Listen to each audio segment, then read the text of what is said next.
I read the script early in the morning and I wept like a baby. Come on, John, stay with me. Wake up! Coming through, coming through. How bad is it? He has burns to 100% of his body. And then I think the thing that really set the hook for me was John O'Leary. He is the most positive, upbeat guy in the world. There's not a shred of self-pity in him. I think a lot of us, I know I do, can feel sorry for ourselves very, very easily. In my family, we say, no self-pity in first class, honey. My wife's an empath, and she goes, hey, honey, I really want to watch this with you, but you're going to have to wake up early and watch it because I'm already anxious. Probably when you're burned that badly, when you're in that much pain, you don't want to be seen. You want to disappear. Jack Buck walks in, and he sees this kid, and that's powerful medicine to be seen. Just such a feel-good story. I mean, the whole thing, that human connection and how humans really, truly do, at the heart of it, care for one another. All right, everybody, we are here today with William H. Macy. He's an absolute legend on the screen. And he most recently, in October, this amazing movie is coming out called Soul on Fire. And it's based on a true story about John O'Leary, who as a young boy had a freak accident at home and burned 100% of his body. I read this book way back in 2016 when it came out, and it changed my life. It told me that if this man can get through one of the toughest things in his life and basically get through a 0% chance of survival, that I can get through some of the smallest issues and the adversity that I have going on in my life. And today I'm so blessed to have William here and to talk about the movie. So welcome to the show, sir. Thank you, brother. It's good to be here. Oh, man, I tell you what, this weekend I watched I woke up at 5 a.m. and watched the full screening. And not only was it really cool to sit there and watch something, ahead of time that you're in, but to be able to really digest my experience with the book so long ago and then watch you and the other characters bring the story back to life for me, that made me just remember so much of the book, even to your character. You played Jack Buck, man. That was such a pivotal character in the movie, but also the book, So tell me about your experience with this film. It's similar to yours. If memory serves, I read the script early in the morning and I wept like a baby. I don't know. The older I get, the easier I cry. It's getting embarrassed. My daughters love to just one. They howl at me as we're watching television. A commercial comes on and I'm crying. And then I read the book afterwards. It's a magnificent story. And then I think the thing that really set the hook for me was John O'Leary. He is the most positive, funny, upbeat guy in the world. There's not a shred of self-pity in him. I think a lot of us, I know I do, can feel sorry for ourselves very, very easily. We've got a phrase in my family, we say, no self-pity in first class, honey. We're lucky. We're blessed. And it was such a great story. And I got to play Jack Buck, the famous announcer, fabulous voice, wonderful guy, interesting character, really interesting. Joe Buck, his son, is still an announcer. Mm-hmm. And if I can be candid, I don't look anything like Jack Buck. And I like the idea of doing all that makeup. And as it turns out, I didn't do that much makeup. There's a bit of it, but it's his hair, which is his signature. And I decided early on that if my hair looked like his hair, I'm halfway home. And I thought that was enough. But Jack was an interesting guy. He was, interestingly, and I got this from Joe, his son, he wasn't warm and runny with his family. He was a bit of a distant father, but so empathetic with these, in his position of being an announcer and famous in town. These stories would come across his desk, and he was so empathetic, and he helped so many people. He did it quietly too. And this story, John O'Leary's story, is a perfect example. He didn't make a big deal out of it. He just showed up, and he kept showing up. I love the guy. Mm. You know, William, it's interesting because, you know, a lot of times if someone of great power, like the voice of the Cardinals in this instance, did maybe go to the hospital once, right? But this man made it his mission to not just be there for him while he was in the hospital. When he asked, hey, shoot me straight to the nurse, what are the chances? And they're like, just to be candid, it's 0% chance that he'll make it through the night. But he told It's the a kid, he's like, chilling listen, scene, isn't bro, it? it That's a really is, because because that accident could happen to anyone. I remember growing up, and I don't know about you, but I remember being a little bit risky if I would find some matches outside. Kids are fascinated with fire. And this specific incident where John O'Leary was burned, he saw some kids in the neighborhood or in this community playing with gasoline in the open, His brothers. area. Brother. Oh, was it his brothers? Oh, wow. And raced home to do it. Yeah. And then, he saw the older you know, kids at any rate doing it. And yeah, I've been there. You've been there. Mm. And our parents have always said, don't do that. Kids are natural little pyromaniacs. It's so magical, fire. And it's a danger. There's a lesson here too. It sure is. The thing that I really, again, obviously, the story is so real and it hits home because, like we talked about, it could happen to any child, to anybody in this world, right? Because it's not a plane crashing onto your house or something like that, some low percentage problem. It's you can grab a match, you can grab a lighter, right? There's candles in houses, right? You know, so it was interesting to me, and my wife's an empath, and she goes, hey, honey, I really want to watch this with you, but you're going to have to wake up early and watch it because I'm already anxious, because she just takes on that pain. I'm like, babe, this is like a feel good story. This guy's life kept going. Like, I promise you, he lived and he made a huge impact and is still making an impact. But, you know, when I look at everything that he went through, and what was so heartwarming to me were the little things that your character did for him. The whole thank you note thing. The thank you note thing to me blew me away. Thank you. Yeah. Talk for about your that, because I want viewers. the audience to really, they really need to dive. They really need to understand this portion. Hey, we're going to take a quick break to hear from our Powered by sponsor. We're proud to announce a partnership between White Sands Treatment Centers and the Determined Society. With multiple locations across Florida, White Sands provides luxury, top-rated addiction treatment, from medical detox and inpatient care to outpatient support and long-term aftercare. Their resort-style campuses, expert clinicians, and holistic programs create real, lasting recovery. Together, we're committed to bringing hope, resources, and healing to those who need it most. White Sands Treatment Centers. He was, Jack was nothing but supportive of the kid, and he gave him power. I mean, when young John was still in a coma, Jack goes up to him and says, "You're going to survive."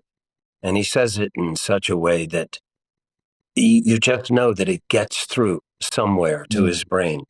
And there's what you're referring to is that he invited him out to the ballpark to sit next to him during a Cardinals game.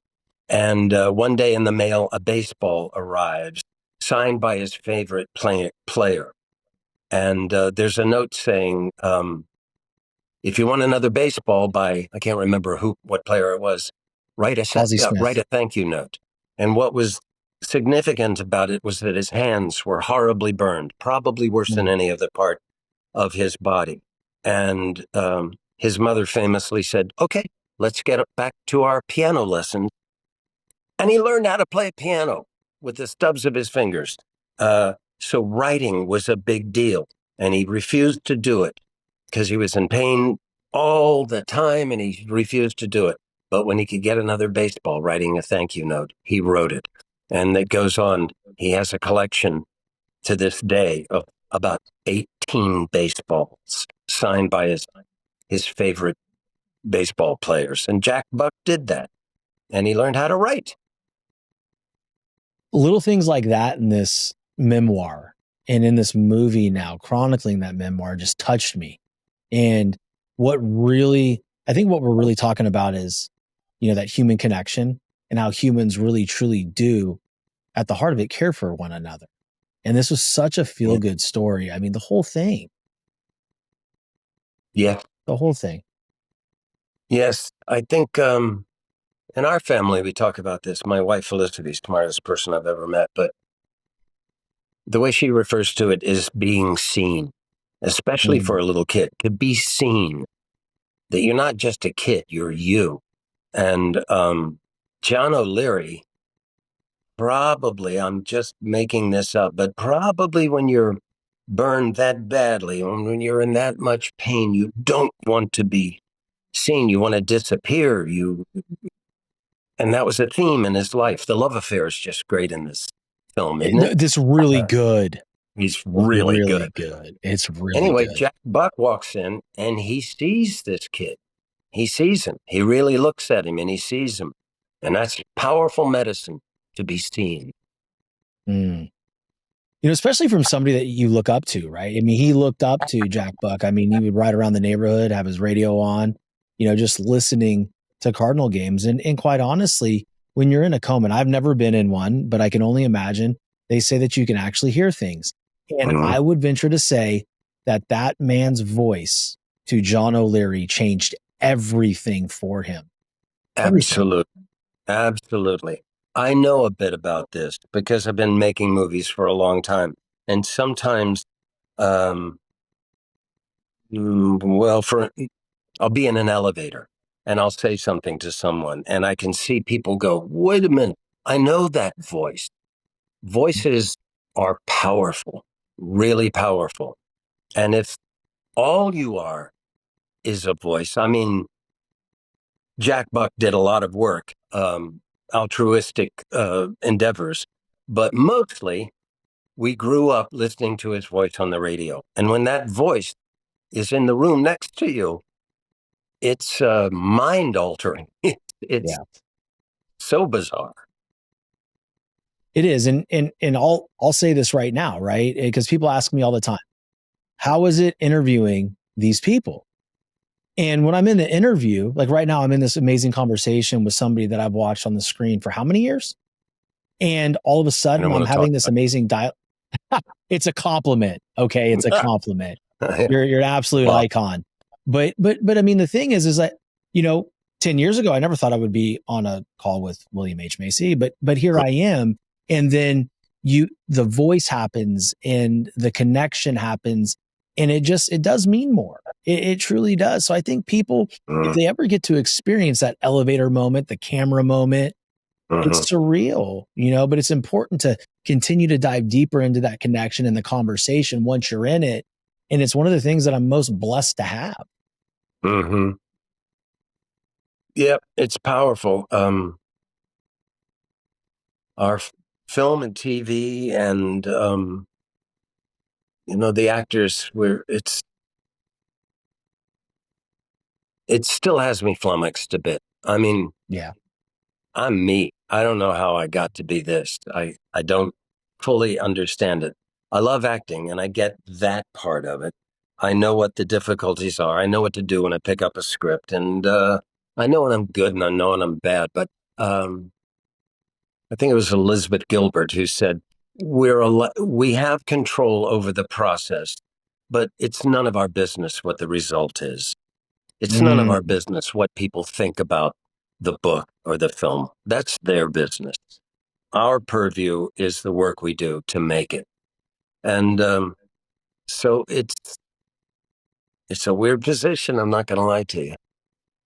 No, it is. And I'm relating to this because I always say, it's one of these cliches everybody says, marry the process, divorce the result, right? So everything that I've done in my life, I really dive into process, right? It's screening the movies. It's understanding what I can understand. And then from that point on, I have the conversation. I can't control how it's received. I can Nope. control how I am in the moment based on my prep work, based on what I've Mhm. done to get here. But I fully subscribe to it's none of my business on how people take what I say. Now, again, I say know. that loosely, right? But And I know it's you've it's I the know you've truth. experienced it. I know you Oh, have. sure. You're walking along, somebody goes, "Dude, you're that guy. I watch you. I watch you all the time." It's heady, isn't it? It's weird. It's starting, I'll be honest with you and the viewers right now, it's starting to happen. Mm-hmm. It's starting to happen at the gym. It's starting to happen at the baseball park. It's starting to happen in the gas stations. And it's really cool because the best compliment I get, they're like, wow, you're the same guy on camera as you are in person. I'm like, well, because I'm being me. Like, Yeah. this isn't an act. I'm real. This is exactly who I am. And I would venture to say, because of who you are, like you said, in that thought process you have of yourself, you're like, I don't know how I got to be here. I'm just me. Well, that's what wins. Yep. Yep. That's wisdom. Um, I learned a long time ago, if you try to figure out what they want, you will fail. Mm. If you figure out what you want, what you think is good, what you think is funny, and do that, you still might fail, but you'll keep your soul. Oh man, that right there is so powerful Mm. because in a world of distraction, everybody's shooting or gunning for to be somebody and something big, whether it's for themselves or for their families, they sometimes lose themselves and lose Yeah. their integrity big time, right? And I have an amazing accountability partner. You've mentioned Felicity, my wife, Jacqueline. She made me promise from the very beginning. She goes, you will always be you. You will never lose your integrity or you have to quit. I said, That's done, wisdom. done. It's a good one. And, and it's so important because that's how I feel you can be massively relatable to anybody is when you Mhm. be that authentic version of yourself and come from a place of a burning desire soulfully. I say to young actors, look, you have to learn how to be genuine and sincere. And the second you can fake that, you can have a great career. Oh man. Let me ask you a question. This movie, I mean, obviously it comes out in October, right? What for you, how did you learn from or grow from playing Jack Buck?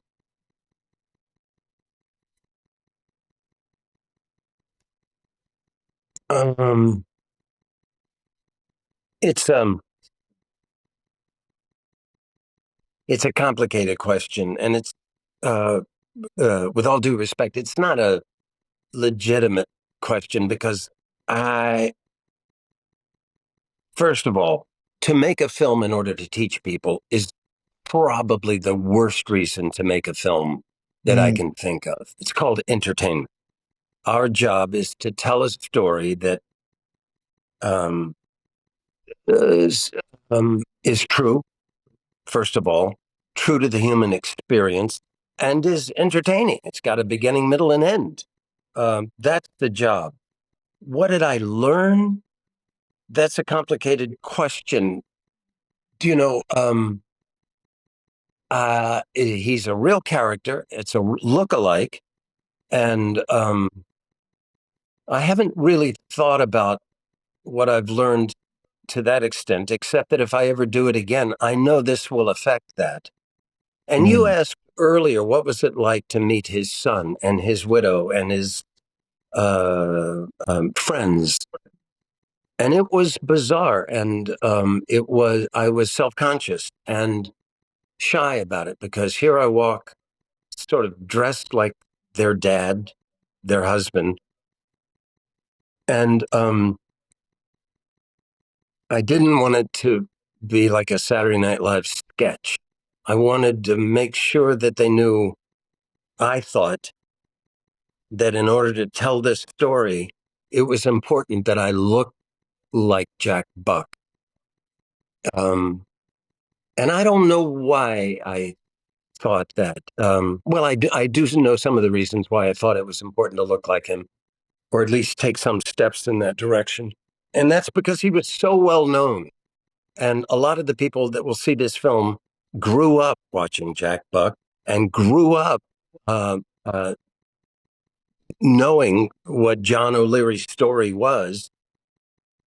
John, as you've hinted at, he gives speeches a lot. I don't know, 300 a year, something like that. Maybe that's It's a not lot. that many, but It's a lot, 150 a though. year. And they're very inspirational and they change people's lives. So everybody knows all the players. And I thought to tell this story well, I should take some steps toward looking like Jack Buck. But to get back to my point, when I walked in and there was his son, I was self-conscious and a little shy. And I just prayed that he knew that in no way was I making fun of his father or denigrating his memory, because it's close, but it ain't the same. It's just, it's weird. It has to be weird for them. So going forward, I mean, to play Abraham Lincoln, you don't have to apologize to his wife. What else did I learn?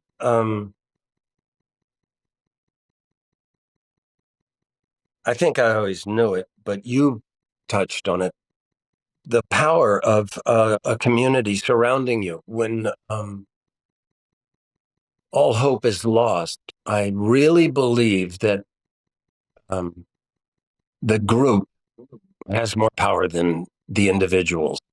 And I think that has a lot to do with why John O'Leary survived this, because people willed it. And you can call it prayer and you can call it divine intervention.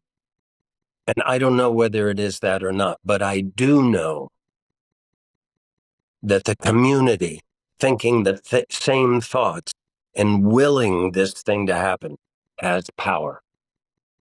That was very beautifully said. And one of the things that you said in there is that you were self-conscious, right? And I think that's a basic human emotion. But my viewers and my listeners, a lot of times, and even myself in the, maybe even back in the day, we would look at somebody like you or somebody on screen and be like, there's no way they have any self-conscious thoughts going on.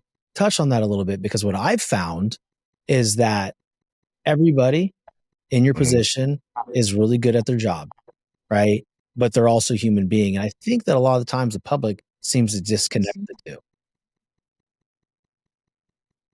Yeah.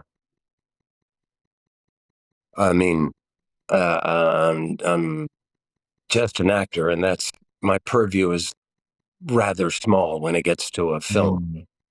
It takes a lot of people to make a film.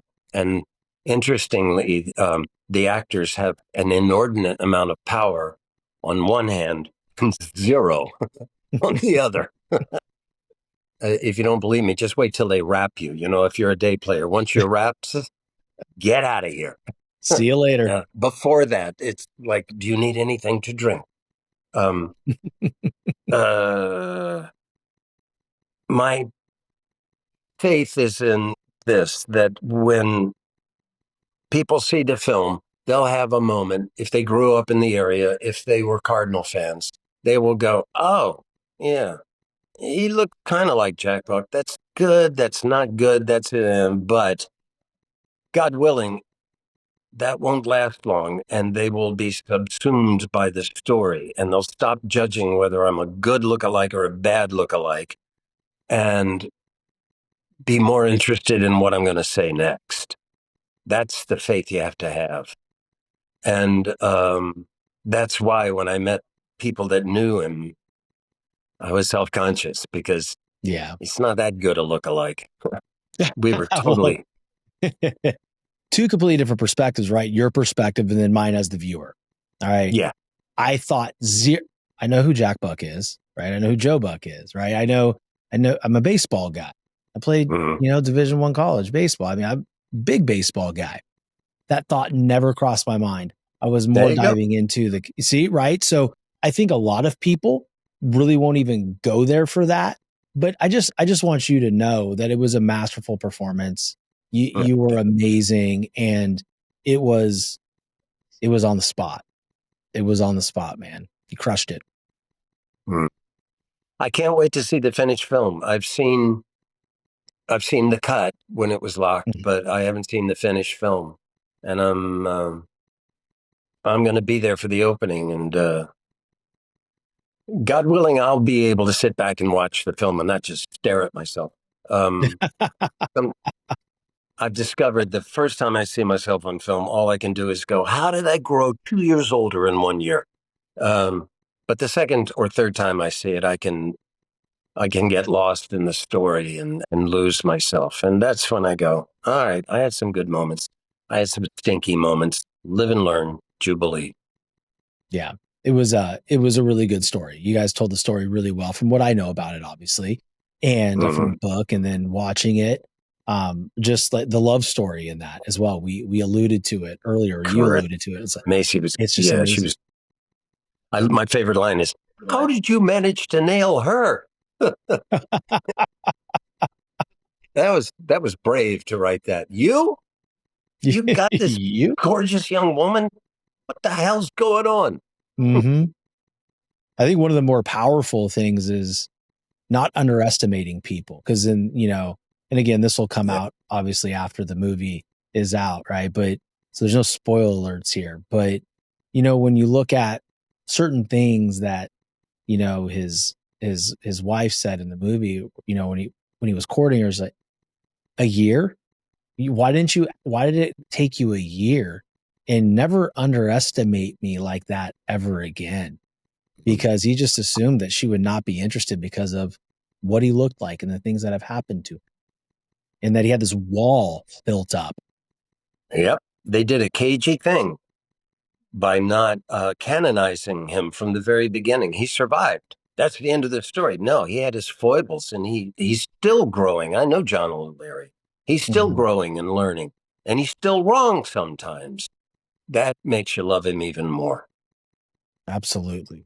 Well, surely amazing film, and again, the whole cast did great, Thank and I you. can't wait for it to come out and see it out there on the big screen and everybody else be inspired by it. But look, man, you got a lot of things coming up. You're about to get back to work again. I don't know if you're able to talk about it, but I would love for you to share what you can. Uh, I got a couple of scenes in the new version of The Running Man, um, which I have not seen, but I saw some coverage of it, and it's really exciting. And I like my role. I'm here back in LA because there's a series starting called The Land, about Cleveland, and it's about the NFL. And I play a team owner, and I'll be doing that until March. Nice role, beautiful writing. And I've got a couple of other films coming out. One of them's called Train Dreams, which I saw. It just killed at Sundance and sold for a whole bunch of money. Netflix bought it, and I went to the Toronto Film Festival and I saw it there. And it's a beautiful film. Oh, I can't And wait. I just love doing it. I was really good in it. I thought it needed more of me. And um,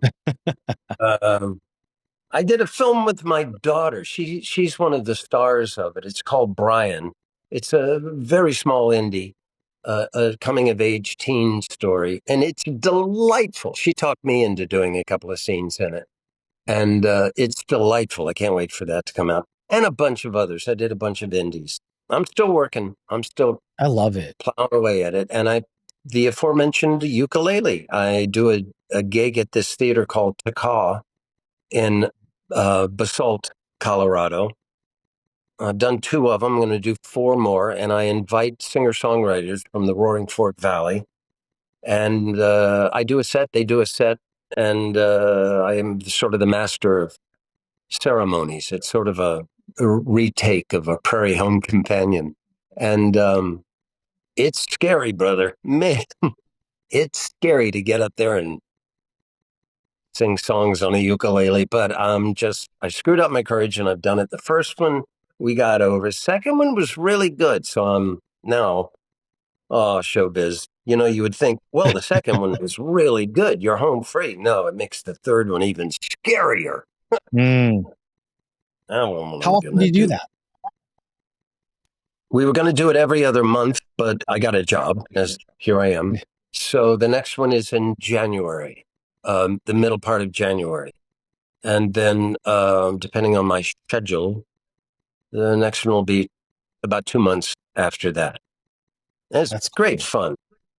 It's great fun and very casual. And I work with some fabulous musicians.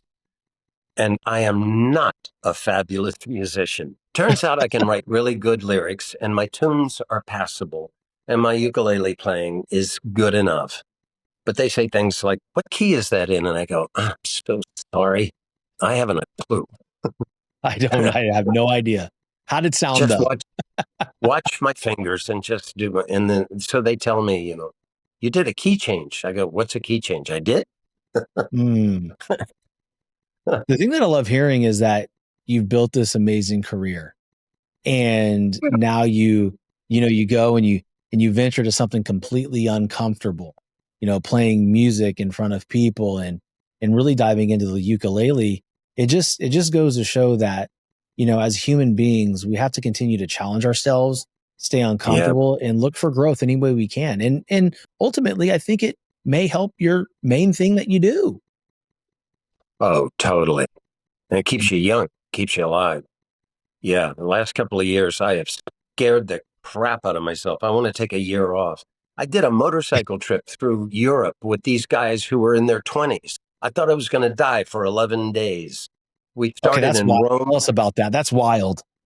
We started in Rome. I did it with the folks from the Woody Creek Distillery, and they were my age. No, nobody's my age. I'm the oldest guy on the set. I'm older than the Teamsters now. It's daunting. You ain't But that we old, started man. in Rome. We went up through the boot of Italy into the Alps. It was breathtaking, and then ended up in Germany for this big liquor show at the whatever their version of the Colosseum is. And and then about 3 months after that, Felicity and both daughters and her brother, Moore Huffman, and a friend, we went to Kenya and rode horses across Laikipia, which is just above the Masai Mara, which is, I mean, all the animals are there, all of them. We saw them all, and we rode horses all the way. It was glamping, I will tell you that. Mm. I think there were 8 in our party and about 25 people to take care of us, which I thought was about right. And I never fell off. They're all horsey. I'm not horsey, so I took lessons for 3 months before we went. I never fell off the horse, but again, Crazy. I got home and I said, I'm just going to take a Vicodin and stay in bed for a while now. So when you say all the animals are there, what was the scariest moment, scariest animal that you encountered? Thinking like, wait a second, you're about 10 feet from me. The scariest animal was the horse between my legs. I didn't know what would happen. I saw my brother-in-law more. These warthogs, a whole family, mom, dad, and 5 kids, went running out between the legs of his horse. And he had a hot horse. And this horse jumped 2 feet off the ground. All 4 legs were off the ground. And Moore was right on it. He never lost his saddle. He was so cool. He wasn't ever in danger. I would have been in the trees. But we saw 5. We weren't on horseback. At night, we would take a Jeep and go out, and we had this magnificent Maasai guide who knew where all the animals were. And I finally said, "How do you know where the big cats are?" And he said, "Look at the zebra." I said, "Yeah." He said, "Look where they're looking. That's where the big cats are." And so we went and saw 4 lionesses, 2 juveniles, big, but juvenile, and 2 older ones. One was clearly the alpha female. And we watched them take down a Cape buffalo and eat it. That must have been a wild experience to see that. It was. Half the people in our party couldn't watch, and the other half couldn't look away. It was You were the latter, weren't you? You couldn't look away, huh? couldn't look away. It Yeah. was as violent as anything I've ever seen, but there was no hatred. There was no animosity. There was no cruelty in it. It was just Mm-mm. life. We didn't see any crocodiles, but we saw hippos, elephants. We rode with the zebras. It was stunning. It was stunning. That's crazy. Did you guys see anything from the hippos? Because they're supposed to be the meanest, aren't they? They are really mean. The Cape buffalo, the most dangerous, because they got a bad attitude and they can't see.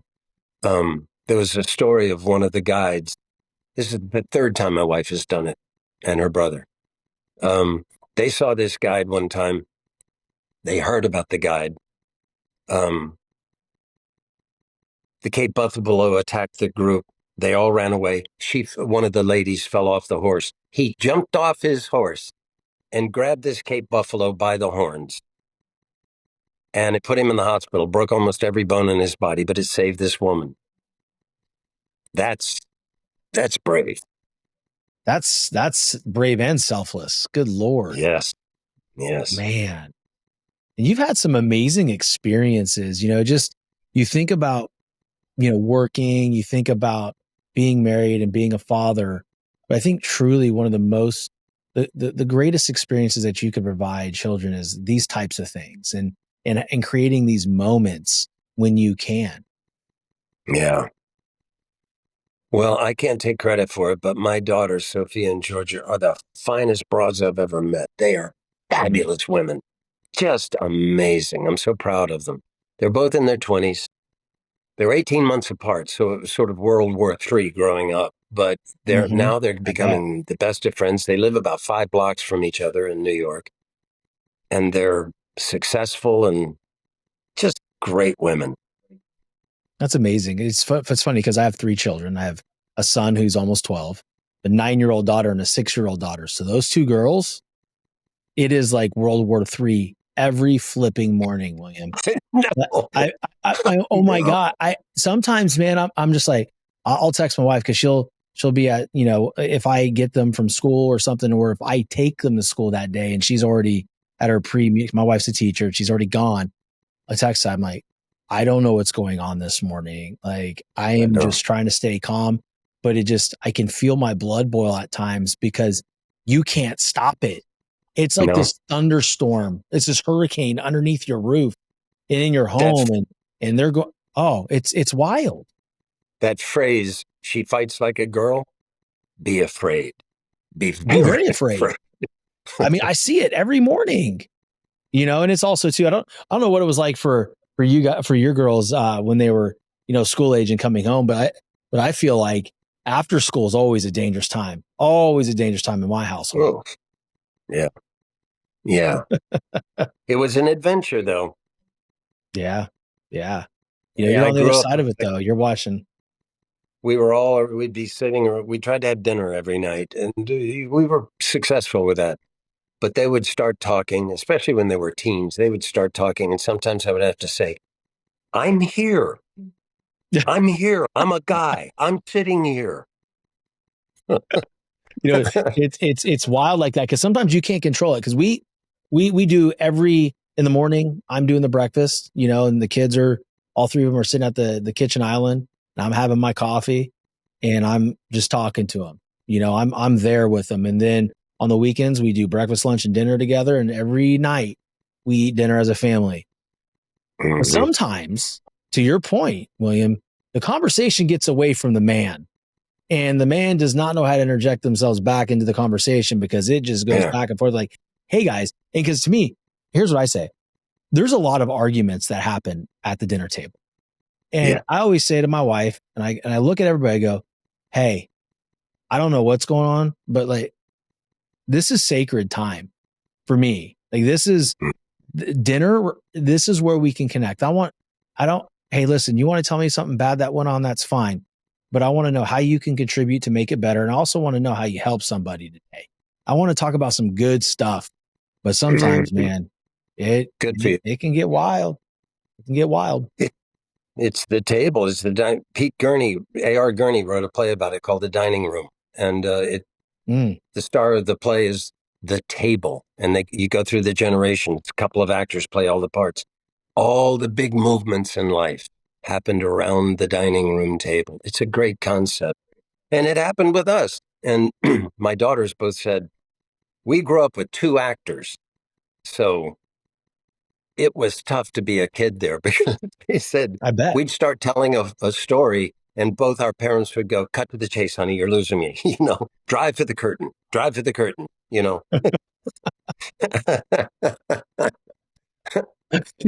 You mentioned how your daughters, in your words, I think you said the most amazing two broads you've ever met. What about them do you love so much? I'm sure they're both different in their own right. They're completely different, which is just flummoxes me. Same cooks, same kitchen, same ingredients, and they could not be more different. What do I love about them? They're disarmingly straightforward. They look you in the eye when they talk to you. They're kind. They're empathetic. They're smart as whips. They're not spoiled, and they grew up in rarefied air. And they are not spoiled. As a matter of fact, one of the recurring themes with me and my daughters is, I would say, get a C. It doesn't matter. You don't have to have straight A's. Get a C. I tell them, if I had gotten a C, my parents would have bought me a car. I said, get a C. It's not that important. And the other thing is with money. I say, spend the money. They're so frugal. They're so worried about their finances. And they work really hard. They all have jobs. And I say, spend the money. You're a startup company. Go in debt. It's okay. So kind of not what you would expect with two kids that grew up in LA with movie stars for parents. They are really down to earth. Yeah, I mean, not just movie. You and Felicity are both massive movie stars. And to hear that you guys have raised children that are so grounded and so respectful of money and so respectful of everything and even just working hard. It's, like you said, they grew up in rarity, it's in rare air where they grew up. And you brought up something very, very relatable for me. My son, when he hit the fifth grade and now he's in sixth, he says, I want straight A's. And I'm like, why? And he was waiting for me to finish. I'm like, why? So because I want to be successful. I was like, dude, my GPA out of college was a 2.3. The only reason I graduated LSU is because if I didn't, I couldn't go play. Like I couldn't play baseball. And, now again, I'm not knocking education by any stretch of what I'm saying, but, I don't want the North Star to be performance. I want the North Star to be the effort. Just give your best effort. It's going to be what it's going to be. If it's a 72, so he came home the other day he was pissed off. He got an 84 on a Spanish quiz. I was like, son, I studied with you for 4 days. Mama helped you. You were doing your flashcards, you were doing your commands, you were doing your greetings, and you got an 84. He's like, I'm mad. He's like, I'm not mad. He said, Daddy, I'm pissed. I was like, well, see, that's your problem to get through because I'm proud because I saw you work. And if you earned a solid B, then great. Now your baseline is a solid B. So you give the same effort. Maybe next time you get an 86 or an 87. And then you can continue to improve. I said, but son, I don't need you to get straight A's. I need you to have a straight A work ethic, period, end of story. That's it. I'm a little more blunt with him. I say, I know a lot of people from Harvard or Yale or Brown or the top-notch schools. I know these people, and they're dumb as a bag of hair. I've never heard that one. Bag of hair. That's pretty good, isn't it? Bag of hair. And I know a lot of other people that didn't go to college at all, and they're massively successful. What we push is common sense. Don't lose your common sense. I mean, we know what the answer is so often. I mean, sometimes we don't. It's a complicated life, but use your common sense. Does it make sense to you? It's funny how we can talk ourselves into some really crazy stuff. It doesn't make sense. I'm with you on that one. I'm with you. It's been great, man. Thank you. This is so amazing. And just one more question before we wrap up here, but the show's called The Determined Society for a reason. We live on stories of determination, overcoming adversity, and telling stories. What to you is your best definition of determination? I can't remember her name. Oh, I wish I could. She won an award for writing. I think a big award. Maybe it wasn't at the Oscars, but it was a big award. And she wanted to be an actress. And her mother had said to her, follow your dream, follow your dream. And after 15 years of not making it as an actor, her mother said, find a different dream. And she became a writer. And she's massively successful. So that I get. I say envision it. If you can imagine it, you're a lot farther along. Imagine it. I'm a big proponent of that. And write it down. Make a list of what you want to do. Write it down.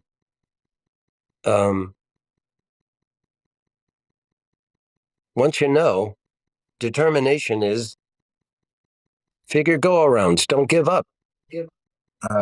Get a good night's sleep.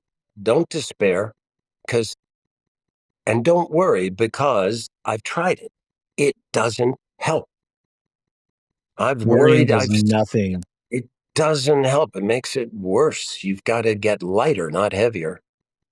I don't know. Life is tough, man, and it's getting tougher. There's more and more and more and more of us, and the job market is really tough. And I'm worried about it. Yeah, I am too. But I am too. It's our goals. What is a successful life? And I don't know the answer, but that's a good question to ask. Apropos of our film. That is a good. Yeah, exactly. What is a successful life? Well, thank you so much, sir. I mean, it's been an absolute pleasure connecting with you and, getting to have this conversation and talking about the film and all the other amazing films and shows you have coming up. I'm going to watch them. And, this platform is always here if you want to talk more about the other things you're doing. So, well, thank you for that. Thank you. Thank you so much, sir. And for the audience, hey, don't forget Soul on Fire coming out October. William H. Macy, chronicling John O'Leary's life of being burned 100% of his body as a child. So thank you guys so much for watching and listening. Until next time, stay determined.